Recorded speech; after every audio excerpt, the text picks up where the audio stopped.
no capítulo 15 de Gênesis. Nós vamos ler o capítulo 15. Mas antes de ler, olhe para mim, por favor, preste atenção. Deus nos orienta a olhar para Abraão. A Bíblia diz assim: olhai para Abraão. Olhar para Abraão significa estudar a fé de Abraão. Significa imitar a fé de Abraão. Quando Deus diz olhai para Abraão e para Sara, Ele ainda diz: eu o chamei, o abençoei e o multipliquei. Quando Ele disse para olharmos para Abraão e para Sara, Ele estava dizendo o seguinte: em Abraão eu encontrei uma fé, um caráter de fé, que eu espero encontrar em todos os homens. Entende ou não? É como se Deus estivesse falando assim: eu quero fazer aquilo que eu prometo. Eu quero dar ao homem a vida que desde o princípio, quando eu o criei, eu gostaria que ele tivesse. Eu quero. Quando Jesus veio a esse mundo, Jesus mostrou isso. Jesus disse assim: eu vim para trazer vida e vida com abundância. Deus quer dar vida. Vida. Então, quando Deus disse olhai para Abraão, olhai para Sara, Ele está dizendo o seguinte: poxa, eu quero abençoar. E a bênção de Deus enriquece. A bênção de Deus enriquece. E quando eu falo de riqueza na bênção de Deus, eu não estou falando de dinheiro. Não. Porque muitos nessa terra têm dinheiro, porém são pobres, são miseráveis. Têm dinheiro, mas são vazios. Ou não é verdade? Tem dinheiro, mas não tem um casamento. Tem dinheiro, mas não tem uma família. Não tem paz. Acho que é Provérbios, coloca aí 10:22. Diz assim, ó, olha o que diz esse provérbio: a bênção do Senhor é que enriquece.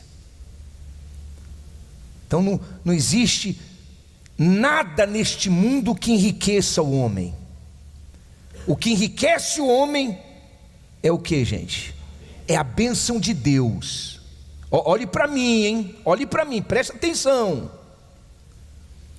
Você pode trabalhar muito e construir um império nessa terra. Pode. Você pode trabalhar muito e conquistar fama, ser o doutor. A bênção do Senhor, coloca aí. A bênção do Senhor é que enriquece. Ponto e vírgula. E não traz consigo dores. Então você pode sozinho vencer. Você pode casar com uma pessoa maravilhosa, ter uma família maravilhosa, ter boa profissão. Aqui na primeira reunião de hoje, 7 da manhã, tinha uma senhora que ela falou assim: bispo, eu tenho 94 cursos e 2 faculdades. Aí ela falou assim: isso não é nada. Eu falei: que Deus te abençoe por esse entendimento. Porque o que enriquece o homem é a bênção de Deus, pessoal.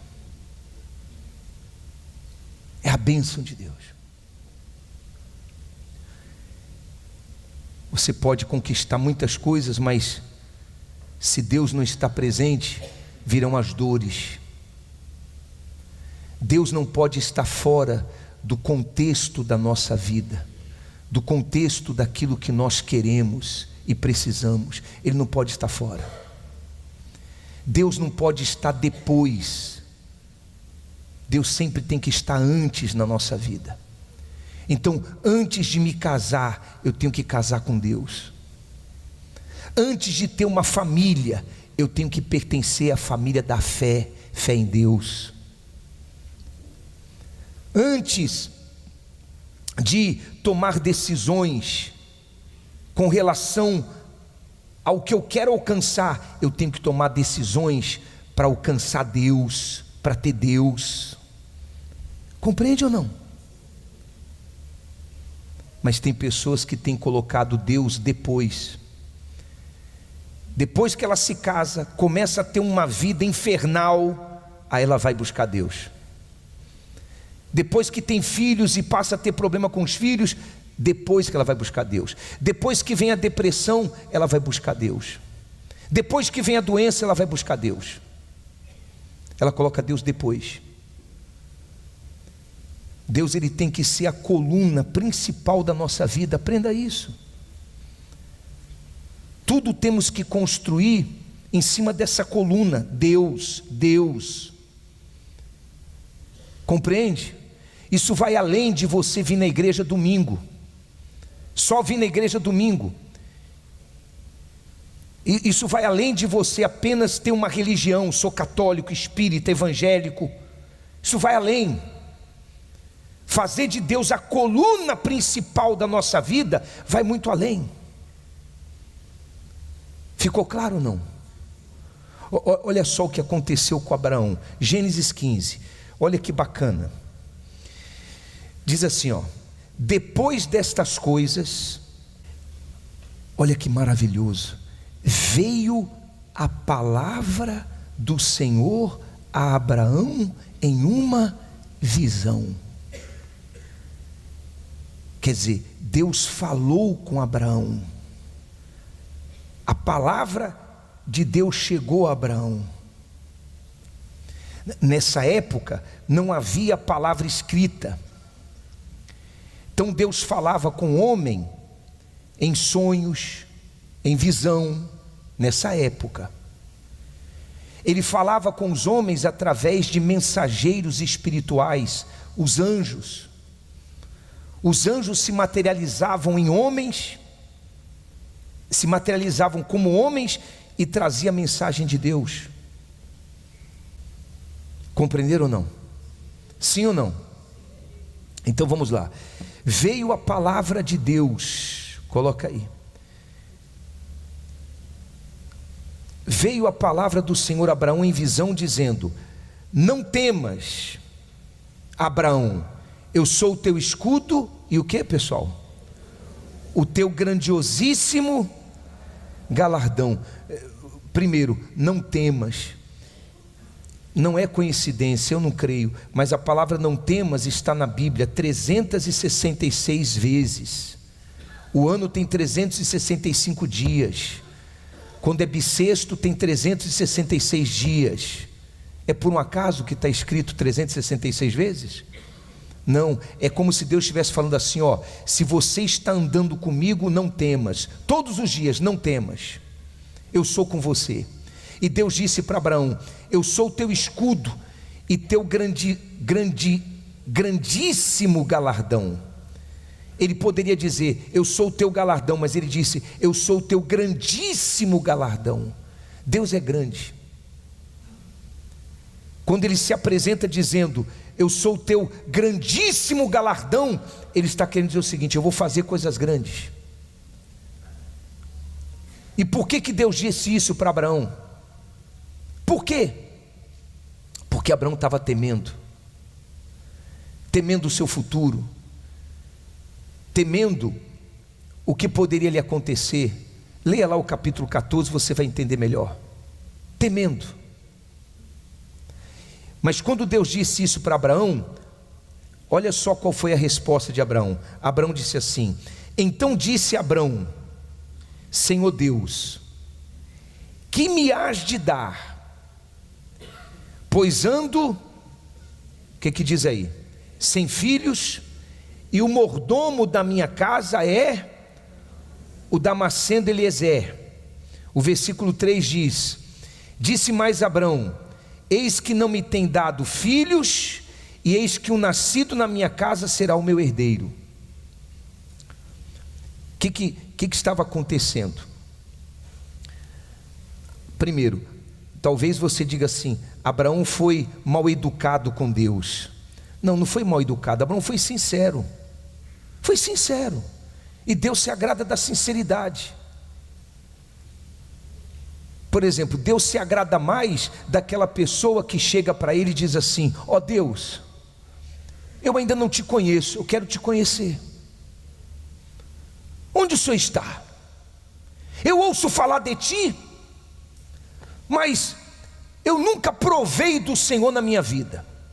Deus se agrada mais desse tipo de pessoa do que aquele que chega para Ele e fala assim: o Senhor é meu tudo, o Senhor é o meu rei, é o meu pai, é meu tesouro. Tudo mentira, tudo da boca para fora. Deus se agrada da sinceridade. Abraão falou isso para Deus porque Deus lá atrás havia prometido dar a ele um filho, e já havia se passado alguns anos, e Abraão ainda não tinha esse filho. Sua esposa era estéril e continuava estéril. Então Abraão indagou: cadê o que o Senhor me prometeu? E Abraão acrescentou falando assim: se o Senhor não resolver esse problema, eu vou pegar o meu servo Eliezer e eu vou colocar ele como herdeiro. É mais ou menos o que acontece hoje. Tem pessoas que ela não tem a bênção de Deus. Então o que ela faz? Ela quer resolver os problemas da maneira dela. Entende ou não? Deus estava falando para Abraão: Abraão, presta atenção, não faça isso não. Não coloque Eliezer como teu herdeiro não. Não resolve esse problema dessa forma não. Eu vou te abençoar. Fica crendo. Deus tirou Abraão para fora. Coloque aí por favor, para a gente terminar. Mas eu posso pedir uma coisa para você? Antes de terminar aqui, posso ou não?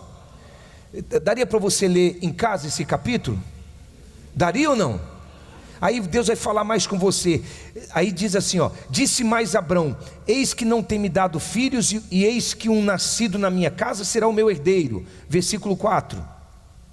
E eis que veio a palavra do Senhor a ele dizendo: este não será o teu herdeiro, mas aquele que de tuas entranhas sair, este será o teu herdeiro. E no versículo 5 diz: então o levou fora e disse: olha agora para os céus, e conta as estrelas se as podes contar. E disse-lhe: assim será a tua descendência.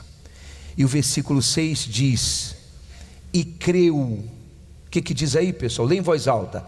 E creu ele no Senhor, e imputou-lhe isso por justiça. Então Abraão estava ali, de certa forma, indignado, apresentando a Deus o seu vazio. Poxa, eu continuo sem filhos, o Senhor me prometeu fazer pai de uma numerosa nação, sequer eu tenho um filho, quanto mais uma nação nascendo de mim.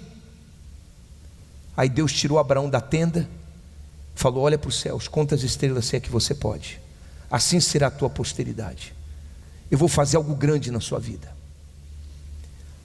Aí para finalizar diz: Abraão creu.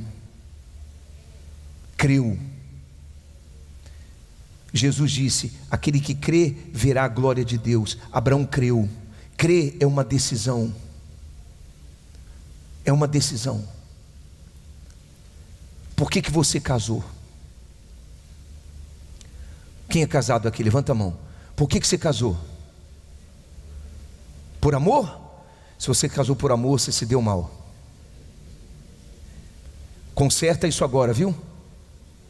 Conserta. Você tem que casar com alguém porque você crê naquela pessoa. E alguns de repente casaram porque creram e nem sabe disso. Mas o que leva uma pessoa a se casar é quando ela crê. Abraão creu.